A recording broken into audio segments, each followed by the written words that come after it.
Shalom jemaat Tuhan. Shalom. Mari bersama-sama kita membaca Roma pasal yang kelima. Roma pasal yang kelima, ayat yang pertama sampai dengan ayat yang kelima. Jika sudah ketemu, mari saudara-saudara kita membaca bersama-sama. Hasil pembenaran 1, 2, 3. Sebab itu kita yang dibenarkan karena iman, kita hidup dalam damai sejahtera dengan Allah oleh karena Tuhan kita Yesus Kristus. Oleh Dia kita juga beroleh jalan masuk oleh iman kepada kasih karunia ini. Di dalam kasih karunia ini kita berdiri dan kita bermegah dalam pengharapan akan menerima kemuliaan Allah. Dan bukan hanya itu saja, kita malah bermegah juga dalam kesengsaraan kita. Karena kita tahu bahwa kesengsaraan itu menimbulkan ketekunan, dan ketekunan menimbulkan tahan uji, dan tahan uji menimbulkan pengharapan. Dan pengharapan tidak mengecewakan, karena kasih Allah telah dicurahkan di dalam hati kita oleh Roh Kudus yang telah dikaruniakan kepada kita. Demikian jauh pembacaan firman Tuhan. Berbahagialah setiap kita yang membaca, merenungkan, dan melakukan dalam kehidupan kita setiap hari. Kenapa orang yang membaca dan merenungkan serta melakukan disebut berbahagia? Karena dalam kitab Matius pasal yang ke-7, Tuhan berfirman, orang yang mendengar firman dan melakukannya, itu sama seperti orang yang membangun rumah di atas batu karang. Tapi orang yang mendengar firman dan tidak melakukan, dia seperti orang yang membangun rumah di atas pasir. Perhatikan kesamaan dari dua ini. Dua-duanya mengeluarkan biaya, dua-duanya mengeluarkan tenaga, dua-duanya membangun yang namanya rumah. Betul ya? Tapi saudara-saudara, hasilnya berbeda. Lalu firman Tuhan berkata, ketika ada hujan, ketika ada angin badai, ketika ada banjir, hanya rumah yang dibangun di atas batu karanglah yang teguh berdiri. Sementara rumah yang dibangun di atas pasir itu roboh dan pemiliknya mengalami kerugian yang sangat besar. Apa relevansinya bagi kehidupan kita? Inilah teguran bagi kita semua yang secara jelas dinyatakan oleh Tuhan Yesus.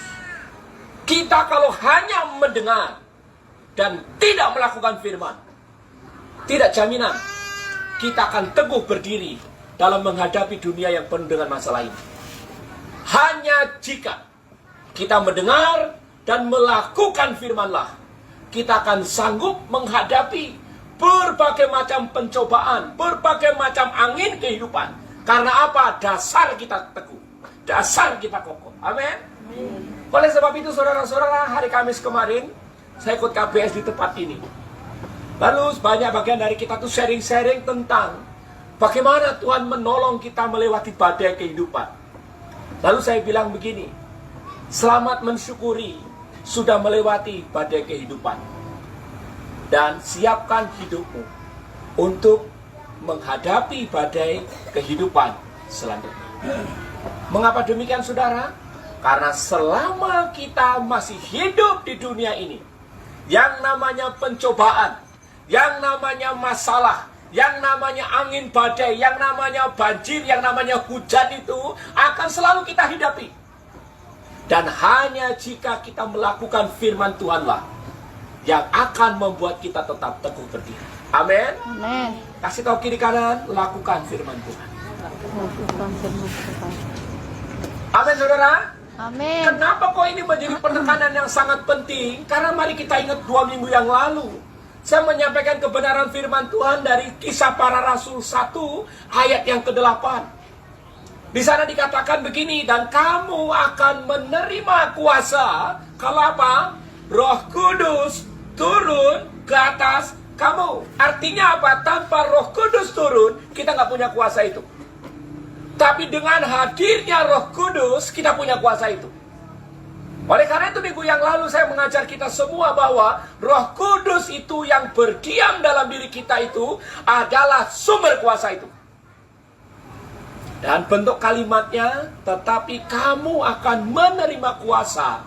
Itu memiliki makna begini. Kamu akan memperoleh manfaat.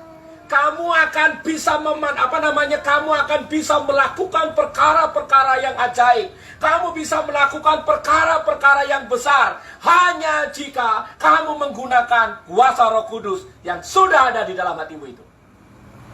Tanpa bekerja sama dengan Roh Kudus, mustahil kita dapat melakukan perkara-perkara yang besar. Nah, itu dicontohkan oleh para murid di pasal yang kedua Kisah Para Rasul. Masih ingat minggu yang lalu? Orang-orang saleh dari seluruh kolong langit bilang, bukankah mereka itu orang Galilea? Kita tahu orang Galilea bukanlah orang yang berpendidikan tinggi, bukanlah orang yang punya keterampilan, bukanlah orang yang punya keahlian, bukanlah orang yang punya sopan santun yang baik, bukanlah orang yang menguasai bahasa asing. Tetapi ketika mereka mau bekerja sama dengan Roh Kudus, pasal 2 ayat yang keempat, ketika mereka memperkatakan setiap kata-kata yang ditaruhkan Roh Kudus dalam bibir mereka, mereka bisa berkata-kata dalam berbagai macam bahasa, meskipun mereka orang Galilea.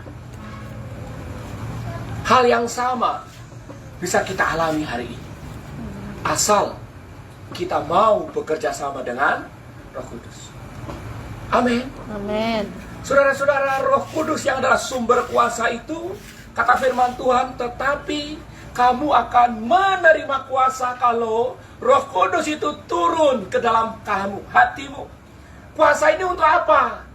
Ada 2. Kuasa Roh Kudus itu yang pertama, untuk menyucikan kita, untuk mengubah karakter kita. Di kitab Efesus disebutkan, kita ini setelah menerima Roh Kudus, setiap kita setelah menerima Yesus Kristus sebagai Tuhan dan Juru Selamat pribadi itu, setiap kita harus mengerjakan 2 hal ini sekaligus. Dalam Efesus pasal yang keempat disebutkan bahwa kita harus menanggalkan manusia lama kita dan mengenakan manusia baru. Dan hanya dengan bergantung pada kuasa Roh Kuduslah kita bisa mengerjakan itu. Amin. Jadi kuasa itu untuk apa? Untuk menolong kita, untuk memampukan kita menanggalkan manusia lama kita dan mengenakan manusia baru. Pak Gembala, manusia lama itu kayak apa sih? Mari kita buka Galatia. Galatia 5 ayat 19 sampai dengan 21. Mari kita baca bersama-sama. Galatia 5 ayat 19 sampai dengan 21. 1, 2, 3. Perbuatan daging telah nyata, yaitu percabulan, kecemaran, hawa nafsu, penyembahan berhala, iri hati, amarah, kepentingan diri sendiri, perceriaan, roh pemecah belah, kedengkian, kemabukan, pesta pora, dan sebagainya. Terhadap semuanya itu kuperingatkan kamu, seperti yang telah kubuat dahulu, bahwa barang siapa melakukan hal-hal yang demikian, dia tidak akan mendapat bagian. Inilah manusia lama yang harus ditanggalkan. Kata ditanggalkan itu, saudara, itu memiliki arti begini. Kita secara aktif seperti melepas jas. Kita secara sengaja, perhatikan baik kata menanggalkan ini, kita secara sengaja meninggalkan, kita secara sengaja melepaskan apa yang buruk ini. Apa yang dia harus dilepaskan? Yang pertama, ayat 19.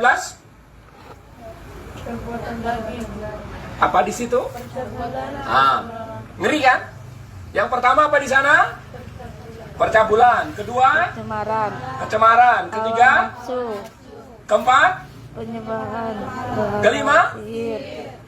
6, Perseteruan. terus, Perselisihan. Terus? Iri hati. Terus? Amarah. kepentingan diri sendiri, Jadi pencemaran roh. Pecah belah. Pembunuhan. Sabora. Dan sebagainya. dan sebagainya. Itu harus ditinggalkan.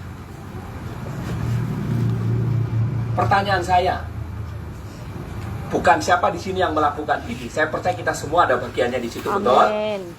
Nggak usah angkat tangan dan nggak usah angkat tangan. Kita ada di situ kan? Ada. Pertanyaannya, meninggalkan ayat apa yang disebutkan di ayat 19 sampai dengan ayat 21 ini mudah atau gampang? Mudah, tapi susah. Contoh, kalau orang sudah terbiasa begini, you know apa ini? Tomat kamit. Apa ini? Tukang rasani tetangga itu. Mulutnya julid. Suruh berhenti, sulit nggak? Sulit. Tetangga baru pasang internet, memang dia aja. Kita pasang internet. Bulan berikutnya kita nggak bisa bayar. Tetangga beli motor baru, memang dia yang bisa beli motor. Saya juga bisa beli motor. Jual tanah di kampung. Iri hati. Saudara-saudara, meninggalkan dosa yang disebutkan di ayat 19 sampai dengan ayat 21 bukan perkara mudah. Saya kasih contoh saudara-saudara. Saudara pasti di rumah ada panci kan? Panci rebusan air. Waktu kita pertama kali beli, pantatnya mulus nggak? Mulus ya? Yang mereknya apa? Diamond itu kan? Mulus kan? Begitu sudah kita pakai, apalagi kita pakai rebus daging babi untuk acara adat 2 hari 2 malam 3 bulan, kita pakai terus. Lama-lama tetap putih atau hitam? Hitam. Pintar sekali bu-ibu ini. Abu gosok lah. Ternyata orang dapur ya. Abu gosok. Pertanyaannya adalah, setelah jadi hitam, sulit nggak memutihkan lagi? Sulit. Kenapa kok sulit? Karena sudah melekat, sudah nempel, sudah berkerat, menyatu. Betul apa tidak?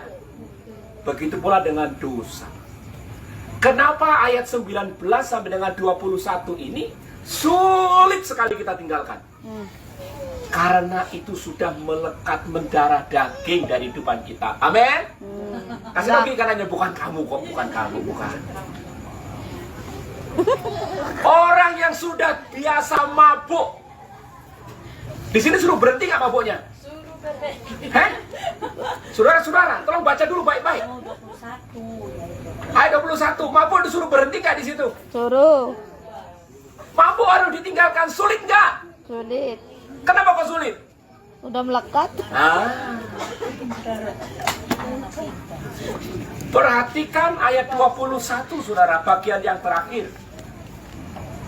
Di sana firman Tuhan berkata apa? Terhadap Kuperingatkan kamu seperti yang telah kubuat dahulu, bahwa barang siapa melakukan hal-hal demikian, ia tidak akan mendapat bagian dalam kerajaan. Jadi dosa yang disebutkan di ayat 19 sampai dengan ayat 21 itu haram hukumnya masuk kerajaan surga. Paham di sini? Jadi di surga itu orang yang model begitu nggak boleh masuk dalam kerajaan surga. Masalahnya adalah ketika kita percaya kepada Kristus, ketika kita menerima Yesus Kristus sebagai Tuhan dan Juru Selamat pribadi kita, hidup kita ini kan tidak selalu baik.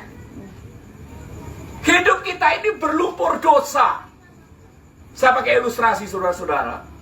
Kalau kita punya anak kita baru cari belut di belakang sana. Cari belut sehingga badannya penuh dengan lumpur. Terus karena sudah pulangnya sore jam-jam 5, dia bilang sama mamanya, "Mama, adik mau tidur." Boleh nggak langsung tidur? Tidak boleh. Hah? Boleh tidak? Nggak boleh. Harus diapain dulu, Opung? Bersihkan dulu ya. Harus disuruh mandi. Baju harus diganti. Baru boleh masuk kamar untuk tidur. Demikian pula yang Roh Kudus lakukan dalam kehidupan kita. Karena kita ini adalah milik Kristus. Karena kita ini adalah anak-anak Allah. Pilihannya cuma 2. Kita secara sukarela meninggalkan dosa ayat 19 sampai dengan 21 atau harus dipaksa.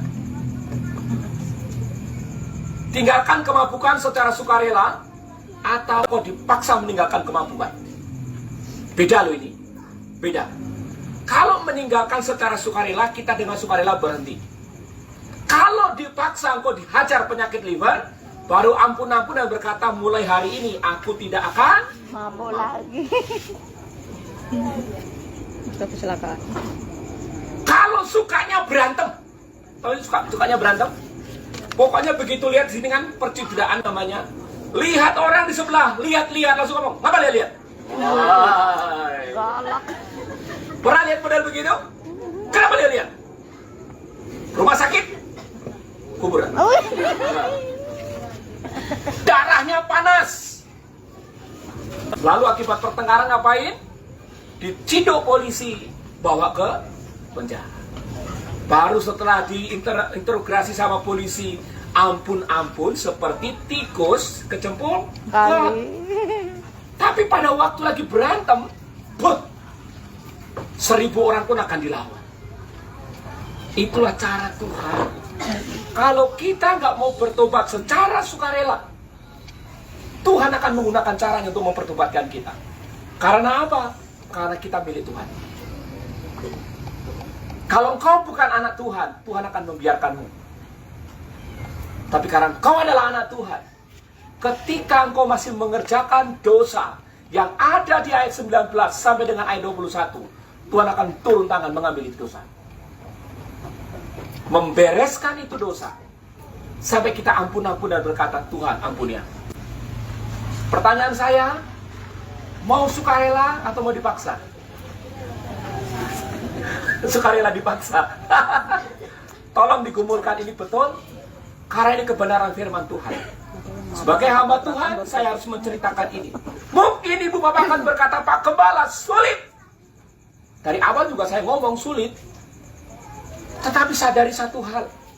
Di dalam diri kita, sudah ada sumber kuasa itu. Ketika kita menggunakan kuasa Roh Kudus, ketika kita mau bekerja sama dengan Roh Kudus, tidak ada dosa yang tidak bisa kita kalahkan. Amin. Tidak ada kebiasaan buruk yang tidak bisa kita tinggalkan. Tidak ada kebiasaan buruk yang tidak bisa kita lepaskan. Karena apa? Kuasa Roh Kudus lebih besar daripada kebiasaan buruk kita. Catat baik ini.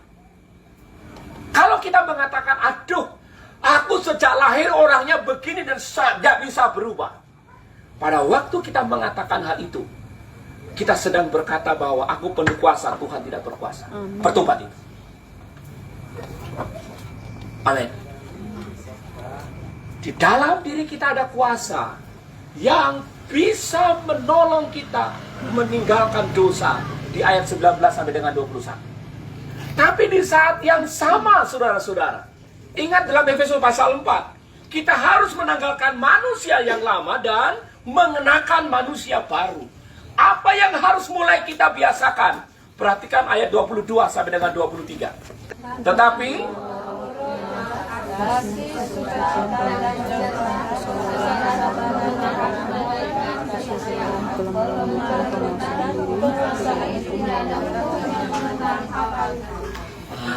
jadi yang pertama tadi, kita secara sengaja membuang dosa, lalu kita secara sengaja memulai mengembangkan kebiasaan baru. Dan yang pertama dan utama di sini disebutkan, tetapi buah-buah roh itu adalah kasih. Nanti kita akan bahas di bagian kedua, di bagian ini. Lalu sukacita. Lalu damai sejahtera. Masih ingat dalam Yohanes? Damai sejahteraku kutinggalkan padamu. Damai sejahteraku yang kutinggalkan itu sekarang kuberikan kepadamu. Jadi kita punya damai enggak? Punya. Tapi seringkali damai sejahtera kita itu berubah seketika ketika token listrik habis. Damai sejahtera kita tiba-tiba hilang ketika handuk yang kita cari tidak ada di tempatnya. Kita ngamuk. Damai sejahtera kita hilang ketika masuk ke kamar rumah makan kitchen dapur. Kita nggak menemukan makanan yang kita cari. Lalu damai sejahtera kita hilang, lalu kamu itu di rumah kerjaanmu apa? Sejak ngomong begitu, memangnya kamu kerja apa? Waduh. Terjadilah sinetron berjilid-jilid itu. Ada pengalaman di situ? Pertanyaannya, damai sejahtera ada di mana jemaat? Sudah ada di sini.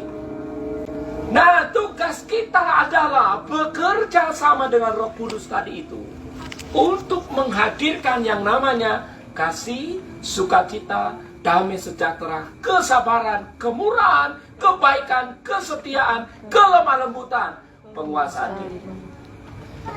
Jadi 9 buah roh ini adalah penawar dosa di ayat yang ke-19 sampai dengan ayat 21. Mengerti maksud saya? Dengan kita bertekun menghasilkan buah-buah roh ini, otomatis dosa yang di ayat 19 sampai dengan 21 itu berhenti. Pertanyaannya cuma satu, mau nggak kita bekerja sama dengan Roh Kudus? Karena tanpa Roh Kudus kita nggak bisa. Amin. Yang kedua di Kisah Para Rasul 1 itu disebutkan, kamu akan menerima kuasa untuk ngapain? Memperbaiki karakter kita. Tapi yang kedua disebutkan bahwa kita akan menjadi saksinya.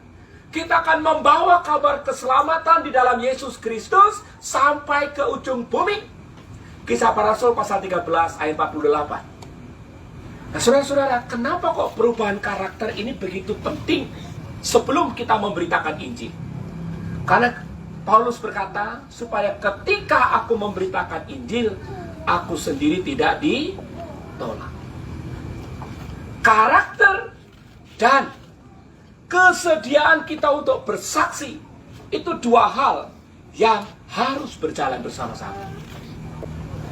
Amin. Dan modalnya sekarang itu sudah tinggal di hati kita. Nggak perlu lagi kita cengeng, aku nggak bisa, aku nggak sanggup. Jawabannya, kamu bukan nggak sanggup, kamunya yang nggak mau. Karena sumber kuasa itu sudah ada di dalam diri kita, yaitu Roh Kudus. Nah, sekarang yang kedua di bacaan kita hari ini, Roma pasal yang kelima. Mari kita kembali ke Roma pasal yang kelima.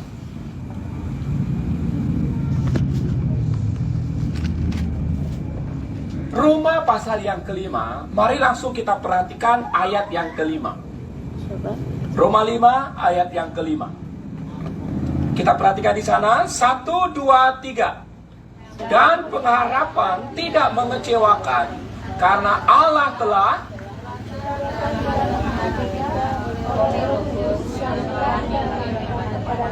di ayat 5 ini, saudara-saudara, kita belajar bahwa Roh Kudus hadir di dalam hidup kita.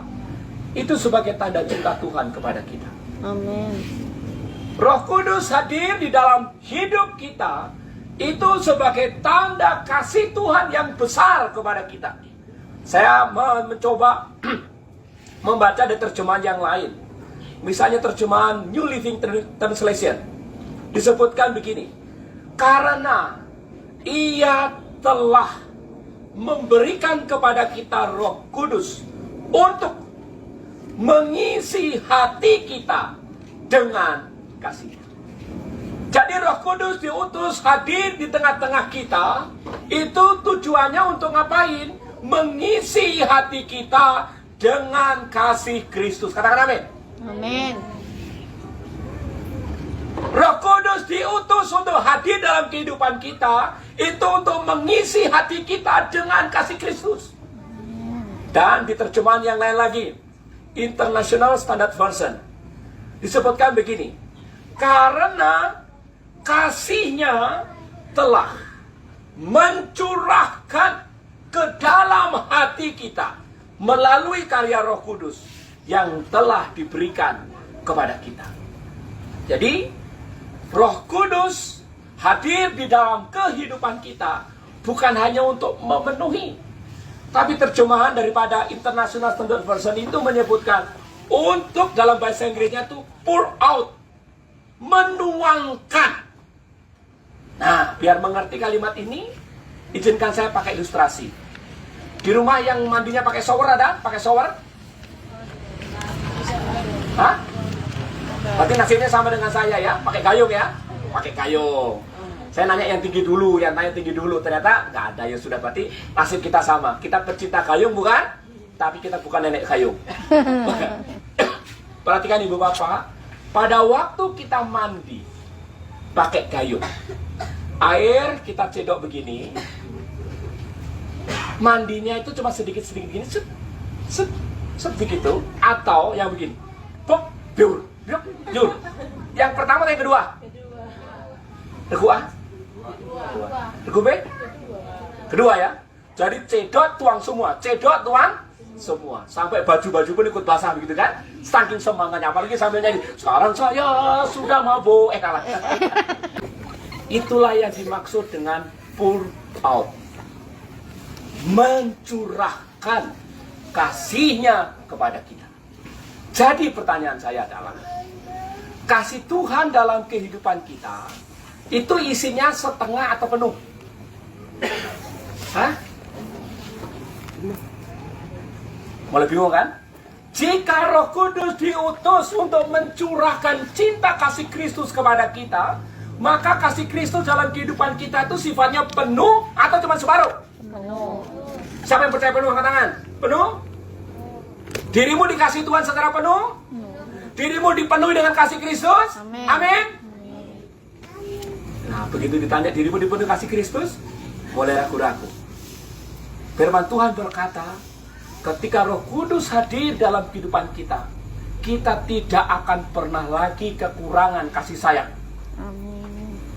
Karena Roh Kudus hadir untuk memenuhi kita dengan cinta kasih Kristus.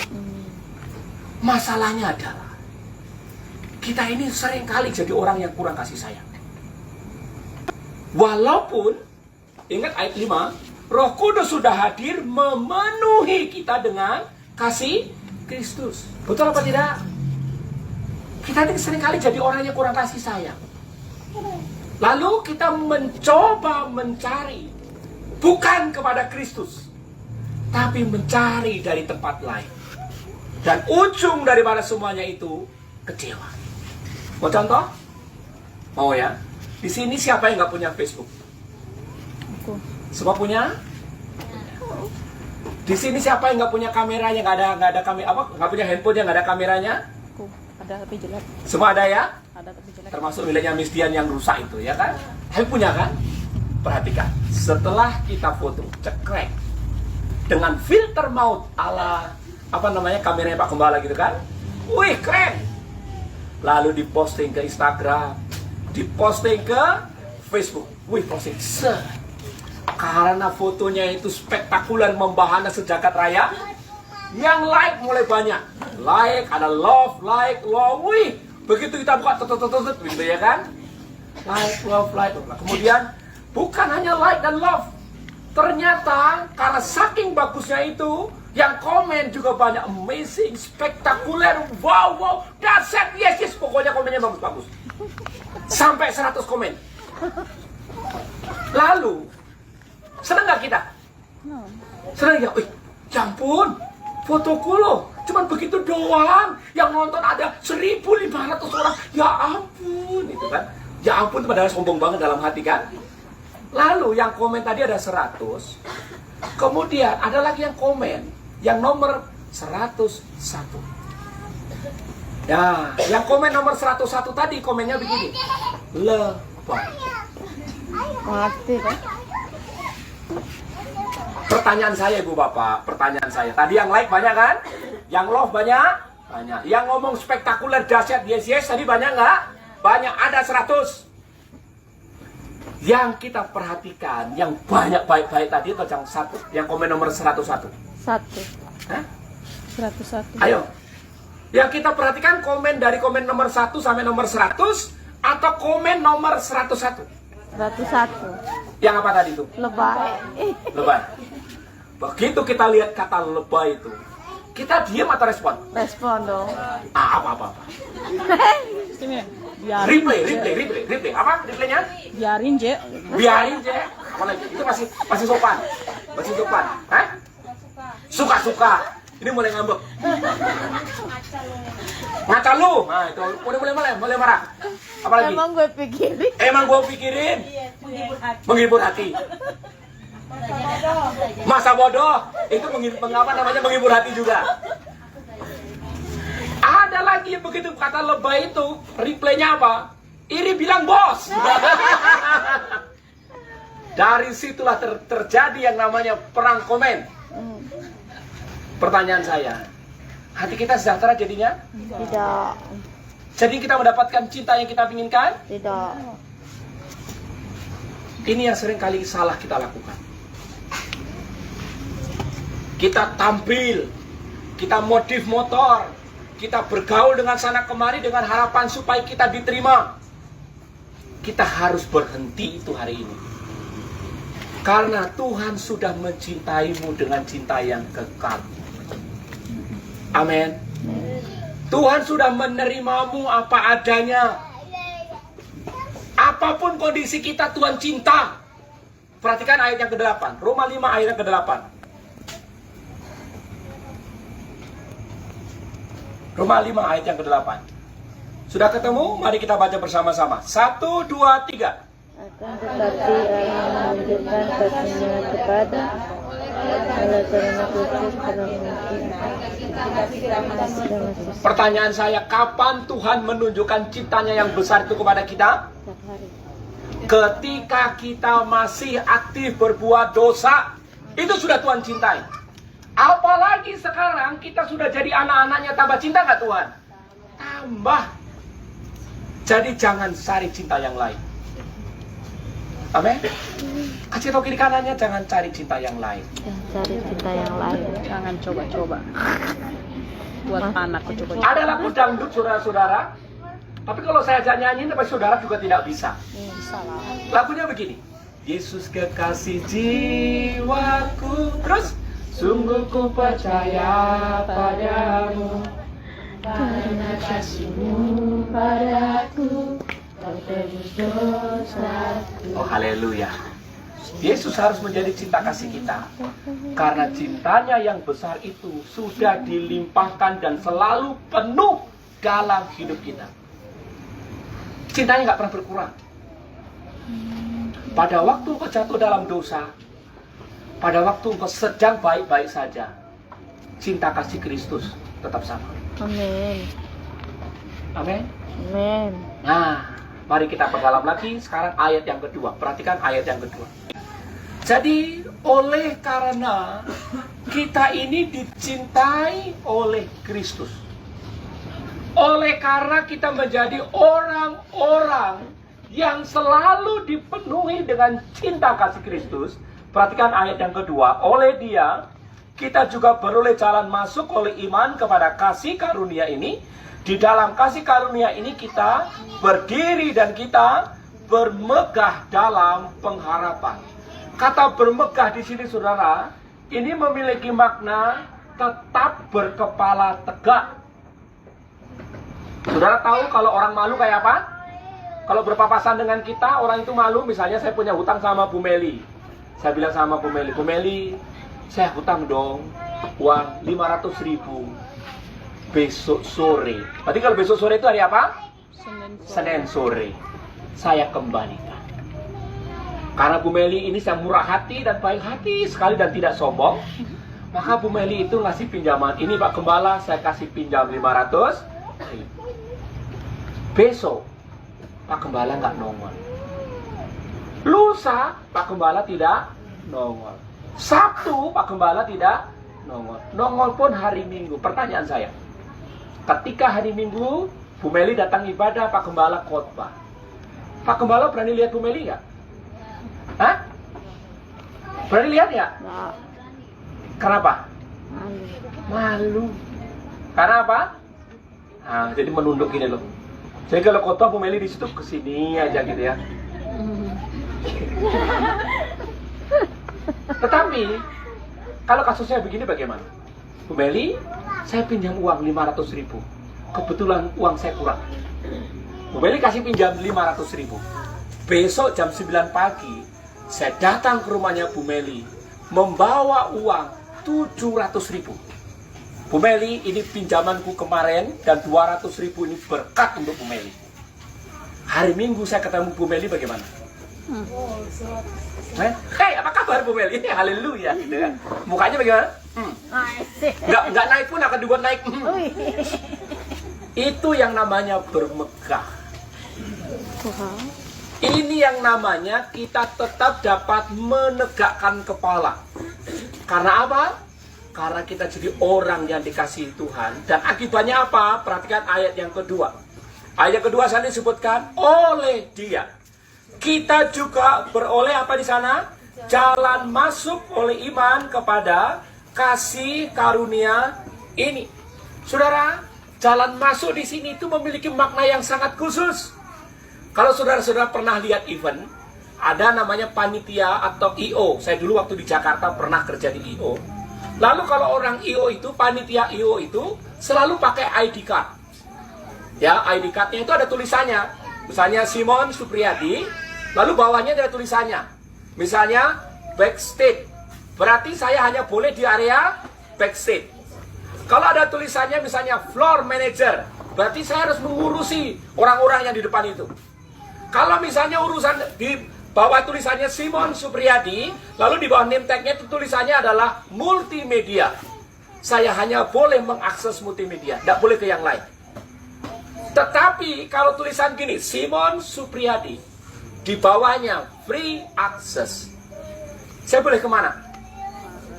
Saya boleh kemana saja. Karena free access. Jadi tinggal nunjukin kartu ini, boleh masuk, boleh masuk, boleh masuk. Ketemu artisnya, boleh. Ketemu pembawa acaranya, boleh. Naik ke atas panggung, boleh. Ngecek multimedia, boleh. Karena saya punya free access. Inilah yang dimaksud di ayat yang kedua ini, jalan masuk. Sejak kita menjadi orang-orang yang dikasihi Kristus, sejak diri kita dipenuhi oleh cinta kasih Kristus, maka yang pertama, kita boleh datang ke meja kerjanya Tuhan kapan saja kita mau. Amin. Amin. Saya ulang lagi ya. Kata jalan masuk ini memiliki arti karena kita menjadi orang-orang yang dikasihi oleh Tuhan, maka kita boleh datang ke meja kerjanya Tuhan kapan, di mana, apapun kondisi kita. Kita boleh datang. Karena apa? Karena kita orang yang sangat dikasihinya. Ibu bapak ingat cerita anak yang hilang? Anak yang kedua itu bikin masalah yang luar biasa. Kesalahannya begitu besar. Dia sudah mempermalukan keluarga, mempermalukan orang tua. Tapi ketika dia pulang, apa yang terjadi? Kata firman Tuhan, papanya pergi menyambut anak itu dan memeluknya. Itulah yang dimaksud jalan masuk di sini. Karena kita dikasihi oleh Tuhan, kapanpun dan apapun kondisi kita, kita boleh datang kepada Tuhan dan tidak akan pernah ditolak. Ingat baik itu. Ketika engkau berbuat dosa, Tuhan mau ditemui? Mau. Ketika engkau sedang hidup benar, Tuhan mau ditemui? Mau. Ini kabar baik. Dan seringkali saya itu sedih kalau kunjungan ke jemaat. Ayo ke gereja. Masih ingat di Facebook saya? Saya belum siap. Karena apa? Dosa saya masih banyak. Sampai mati pun kasih tahu dosa-nya tetap Justru kita ajak ke gereja itu karena mengingatkan ada Yesus yang mengasihimu, yang sudah buka jalan bagimu melalui kematiannya di atas kayu salib itu. Sehingga siapapun yang percaya kepada Kristus beroleh jalan masuk kepada Tuhan, bertemu muka dengan Tuhan, ngobrol dengan Tuhan, berbicara langsung dengan Tuhan. Karena apa? Karena kita sudah jadi orang yang dikasihi. Yang kedua, karena kita menjadi orang-orang yang dikasihi oleh Tuhan, di ayat kedua sampai dengan ayat kelima disebutkan, kita tetap bisa menegakkan kepala kita meskipun kita di dalam kesengsaraan. Ayat yang ketiga, bermegah dalam penderitaan. Siapa di sini yang menikmati penderitaan? Ada yang suka menderita? Gak ada, saya pun juga gak suka.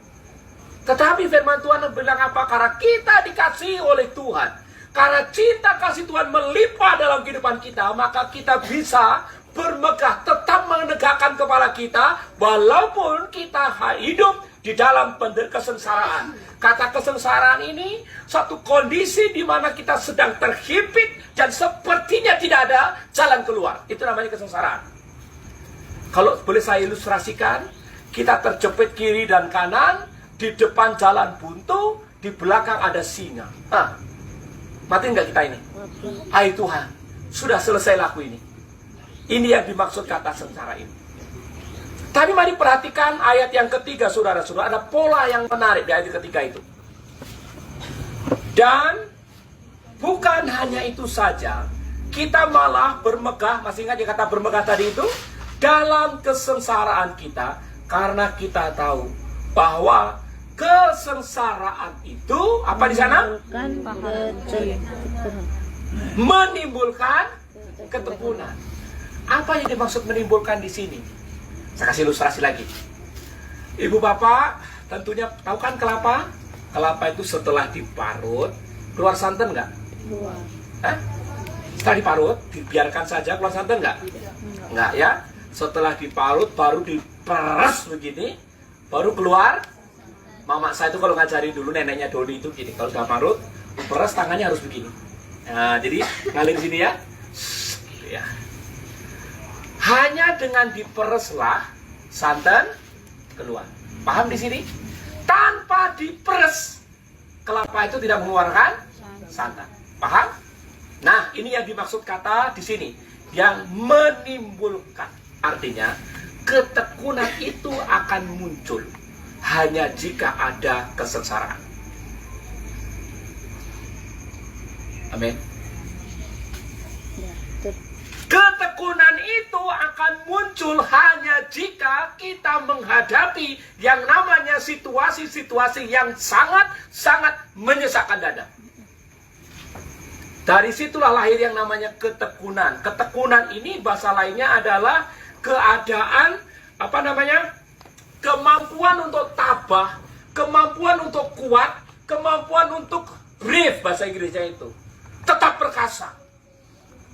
Kapan itu terjadi? Kalau kita mengalami himpitan-himpitan itu. Nah, kalau kita sudah kuat menghadapi itu, bertekun menghadapi tekanan, masalah hari lepas hari, maka di sana akan menghasilkan apa? Ketekunan itu akan menghasilkan tahan uji. Di terjemahan yang lain, kata tahan uji itu adalah karakter.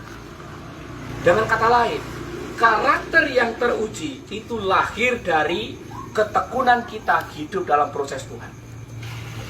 Nah, kalau karakter kita sudah teruji, karakter kita semakin serupa dengan Kristus.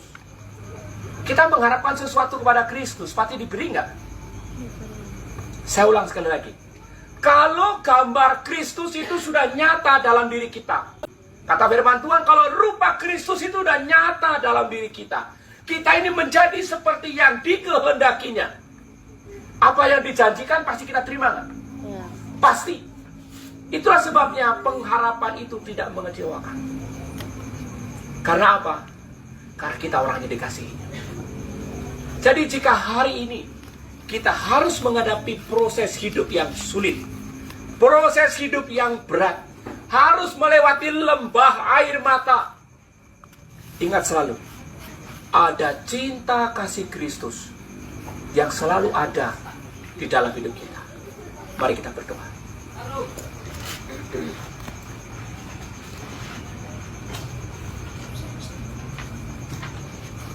Bapa yang baik,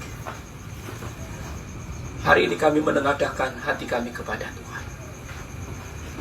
Karena kami sungguh menyadari hidup kami tidak selalu berselaras dengan Tuhan. Ada banyak keinginan-keinginan kami yang mencoba lari daripada Tuhan. Bahkan semangat kami ketika menghadapi ujian, ketika menghadapi tantangan, seringkali kendor. Oleh karena kami merasa sendiri, kami merasa tidak ada Tuhan yang menolong kami. Ampunilah kami ya Tuhan. Hari ini kami mau belajar untuk menikmati karya Tuhan senantiasa. Kami mengizinkan Roh-Mu untuk menyentuh kami. Roh-Mu mengubah kami. Roh mengubah pikiran, hati, dan perbuatan kami. Dalam nama Tuhan Yesus Kristus kami berdoa. Amin. Amin.